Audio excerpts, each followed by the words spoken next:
যারা আসছেন শেষ পর্যন্ত বসে থাকবেন, এটা কোরআনের মাহফিল।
বনি ইসরাইল বলে, আমাদের মধ্য থেকে 70 জন নিয়ে যাইতে হবে তোর পাহাড়ে।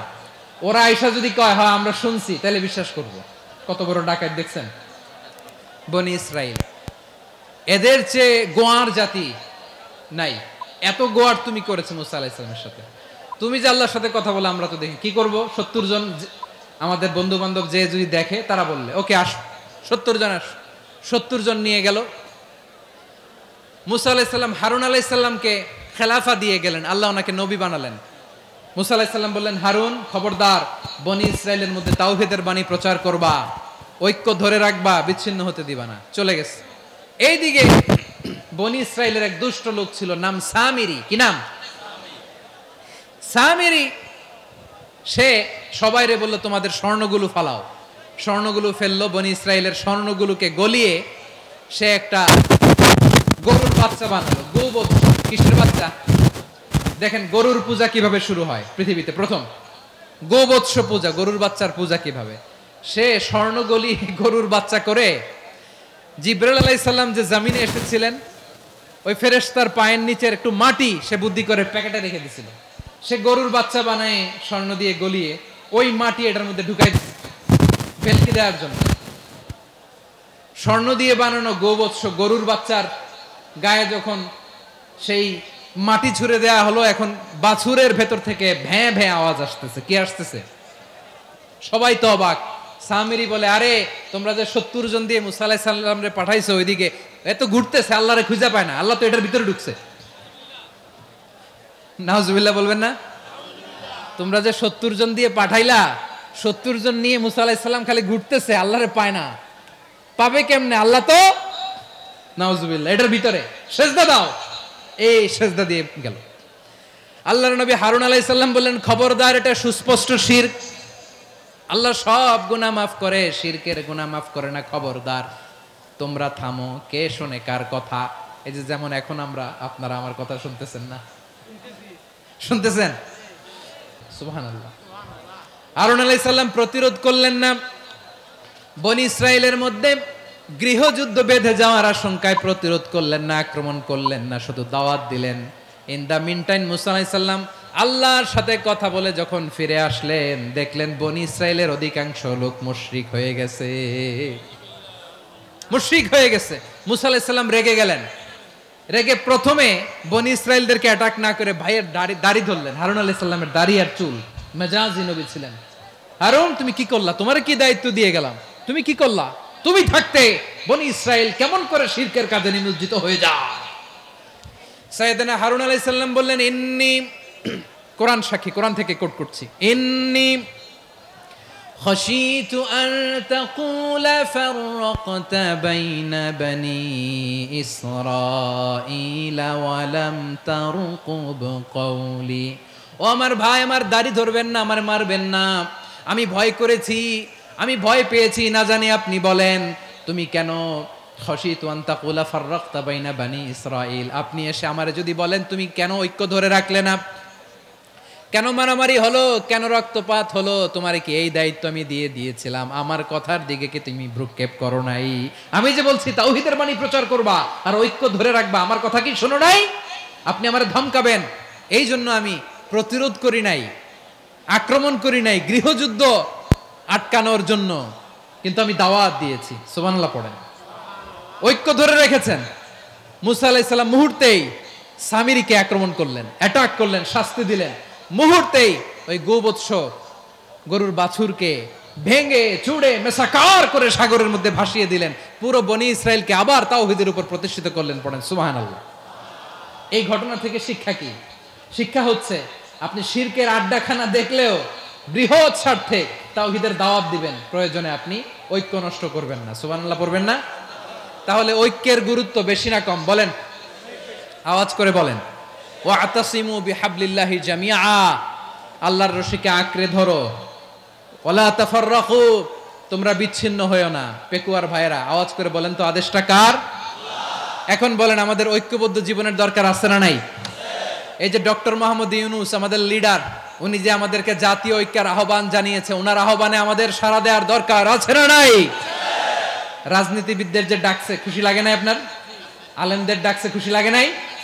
আলহামদুলিল্লাহ বলবেন না আলহামদুলিল্লাহ সবাইকে ডেকেছে ঐক্যবদ্ধ করেছে আমরা ঐক্যবদ্ধ থাকতে চাই আমরা ঐক্যবদ্ধ জীবন চাই আমরা আর কাদা ছড়াছড়ি করতে চাই না রাজি আছেন সবাই এখন আমরা যদি ঐক্য নষ্ট করি আমাদের কি কি সমস্যা কি ক্ষতি কি কুফল অনৈক্যের কুফল কি কয়েকটা কুফলের কথা বলে শেষ করব প্রিয় ভাইরা what are the drawbacks and disadvantages of division social and political division in the society disunity আমরা যদি বিচ্ছিন্ন হই একে অপরের যদি মারামারি করি একজন যদি আরেকজনের কাফের ফতোয়া দেয় আমাদের কি ক্ষতি শুনবেন কথা কয় না শুনবেন এক নাম্বার ক্ষতি হচ্ছে আমরা যদি বিচ্ছিন্ন হই আমাদের শক্তি কমে যাবে আমাদের পাওয়ার আমরা হারাবো আমাদের কি হারাবো পাওয়ার মনে রাখবেন যখন আমি একা থাকি তখন আমি ব্যক্তি যখন আমরা সবাই মিলি তখন আমরা শক্তি এই শক্তি নিয়ে আমাদের সামনে এগিয়ে যাওয়ার দরকার আছে না নাই তাহলে আমরা যদি বিরোধে নিজেরা বিরোধে লিপ্ত হই আমাদের ক্ষমতা পাওয়ার ছুটে যাবে আমরা এই পাওয়ার হারাতে চাই না ঠিক কিনা বলেন রব্বুল আলামিন ঠিক তাই বললেন রব্বুল আলামিন বললেন খবরদার ওয়াতিউল্লাহ ওয়া রাসূলাহু ওয়া লা তানাযাউ ফাতাফশালু ওয়া তাযহাবা রিহুকুম ওয়াসবিরু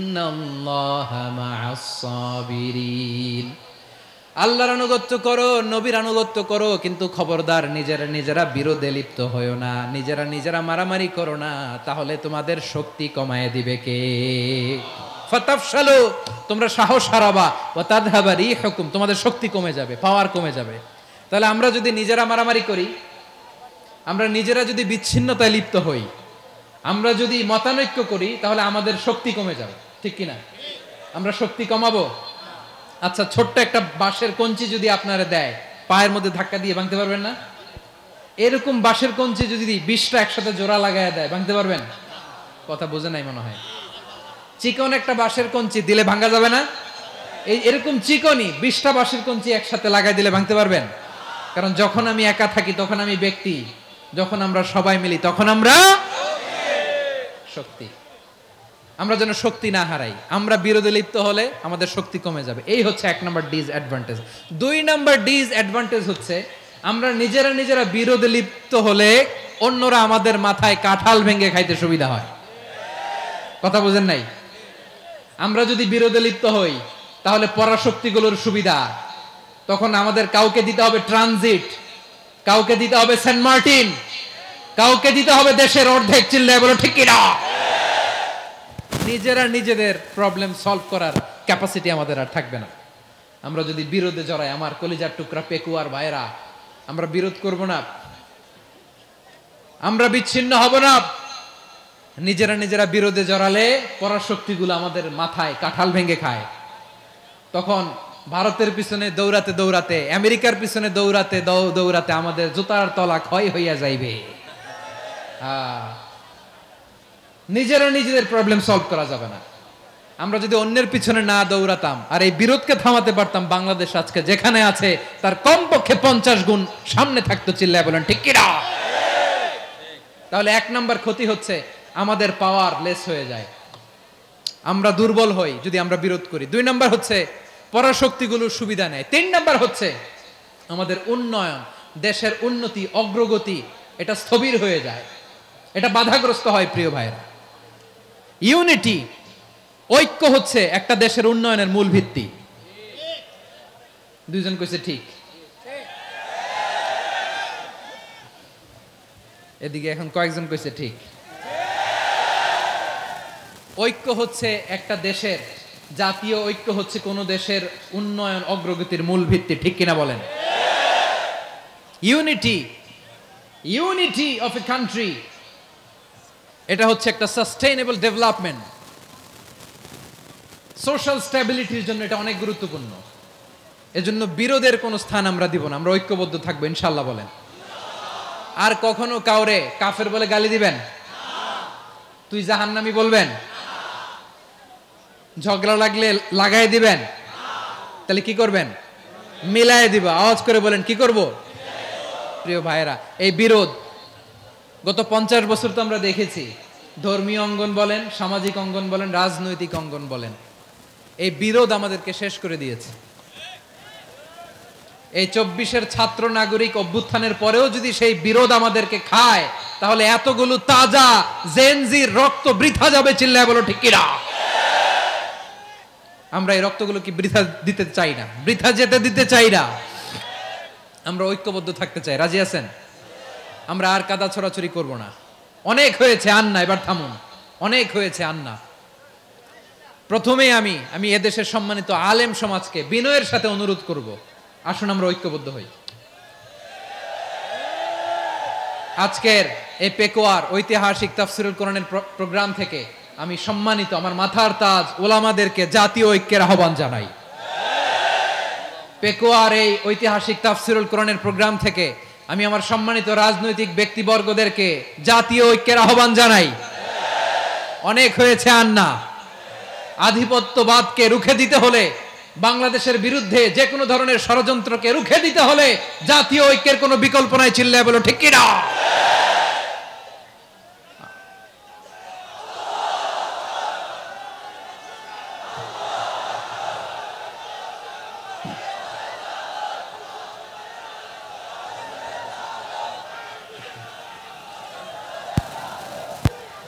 আমার প্রিয় ভাইয়েরা, আমার ভাইয়েরা, আর কাদা ছড়াছড়ি করব না ইনশাআল্লাহ। বলেন আল্লাহুম্মা ফাশহাদ। আল্লাহ তুমি সাক্ষী থাকো, আল্লাহ তুমি তৌফিক দাও। আওয়াজ করে পড়েন আমিন। আর একে অন্যকে কাফির বলে গালি দিব না। ঠিক কিনা বলেন? রাজি আছেন? ধ্বংস করে দিয়েছি আমরা আমাদেরকে। আপনারা হালাকু খানের নাম শুনেছেন? মঙ্গল অধিপতি হালাকু খান বাগদাদের আমাদের বিশাল দারুল হিকমা লাইব্রেরিকে ধ্বংস করেছে। 10 লক্ষ মুসলমানদেরকে কচুকাটা করে গণহত্যা করেছে। জানেন, আমাদের সভ্যতা সূতিকাগারের কেন্দ্রবিন্দু ছিল বাগদাদ। ইরাকের বাগদাদে যেদিন সে রক্ত নিয়ে হোলি খেলা করে, রক্তের হোলি খেলা যেদিন হয়, ওই দিনও বাগদাদে বাহাস চলতেছিল। আমাদের বাহাস কি চলতেছিল? আপনাদের এলাকায় বাহাস আছে? এই প্রচলিত বাংলাদেশে যে বাহাস, এটার সাথে ইসলামের কোনো সম্পর্ক আছে? এই পর্যন্ত বাহাসের পরে পরাজয় বরণ করছে এরকম কোন দল আপনারা পাইছেন? আমি পাই নাই। প্রত্যেক দলই বাহাসের পরে সংবাদ সম্মেলন করে বলে, আমরা জয়লাভ করিয়াছি, ওনারা পালাইয়া চলিয়া গিয়াছেন। আছে না নাই? কারণ সত্য জানার জন্য, সত্য মানার জন্য আসে না, তো নিজের জ্ঞান জাহির করার জন্য বাহাস করে। বিপক্ষ দলের আলেমকে ছোট করার জন্য বাহাস করে। এই বাহাসের স্থান ইসলামে নাই। চিল্লায় বলো ঠিক কিনা? এই সমস্ত বাহাসের দিন শেষ। ঐক্যবদ্ধ হওয়ার বাংলাদেশ। প্রিয় ভাইরা, হালাকু খান সে দারুল হিকমা লাইব্রেরি জ্বালিয়ে পুড়িয়ে এই সব দামি দামি বইগুলো, আমাদের দামি দামি ঐতিহাসিক তুরাসি ক্লাসিক বইগুলোকে দজলা নদীতে ফেলেছে। পুরা দজলা নদী কালো হয়ে গিয়েছে। 10 লক্ষ মুসলমানকে গণহত্যা চালিয়ে এই রক্তের বন্যা যখন দজলা নদীর পানিতে মিশে গিয়েছে, দজলা নদীর পানি লাল হয়ে গিয়েছে। যেই দিন বাগদাদে গণহত্যা চলে, ওই দিনও বাগদাদে বাহাস চলতেছিল। কিসের বাহাস জানেন? মেসওয়াক, ডান মারি থেকে করা সুন্নাহ, এটা আমরা জানি। এখন কি উপরের মারি না নিচের মারি? বাহাসের বিষয়। এই বাহাস করবেন আপনারা? বিশ্ব যখন এগিয়ে চলেছে, আমরা তখন বসে বিবি তালাকের ফতুয়া খুঁজেছি কোরআন হাদিস চষে। তালাক ইসলামের অনেক গুরুত্বপূর্ণ অনুষঙ্গ। তালাক কোরআনের একটা সূরা। কিভাবে তালাক হবে না হবে আমাদের ফোকাহায়ে একরাম, আমাদের আকাবেররা সব বলে গিয়েছেন, সব জানা। আপনি হয় এটা মানবেন নয় ওইটা নিয়ে বাহাসের দরকার নাই, ওইটা নিয়ে মারামারির স্থান ইসলামে নাই। আওয়াজ করে বলেন ঠিক কিনা? এখন পেকুয়ার ভাইরা, শেষ কথা বলি, আওয়াজ করে বলেন আমরা ঐক্যবদ্ধ হতে চাই কি চাই না? চান? এই যে আমি বিনয়ের সাথে আলেম সমাজকে জাতীয় ঐক্যের আহ্বান জানালাম, এটার সাথে আপনারা সংহতি প্রকাশ করেছেন? বিনয়ের সাথে আজকের এই পেকুয়ার ময়দান থেকে আমাদের রাজনৈতিক নেতৃবৃন্দদেরকে জাতীয় ঐক্যের আহ্বান জানাই, আপনারা সংহতি প্রকাশ করেছেন? এখন এটা রোড ম্যাপ কি, কিভাবে আমরা ঐক্য প্রক্রিয়াতে এগিয়ে যাব? শেষ কথা বলি, একেবারে সহজ। আমাদের ওলামা মাশায়েখদেরকে, আমার মাথার তাজ, তাদেরকে আমরা বলি, এই যে আমরা ঐক্যবদ্ধ হই নাই, আমরা কি বড় কিছু অর্জন করে ফেলছি? বলেন, আমরা কি খুব পাওয়ার সম্মানের জায়গায় আছি? খুব স্ট্রেংথের জায়গায় আছি? তো কিছুই তো নাই। আপনি ঐক্যবদ্ধ হইলে সমস্যা কোথায়? এমন তো না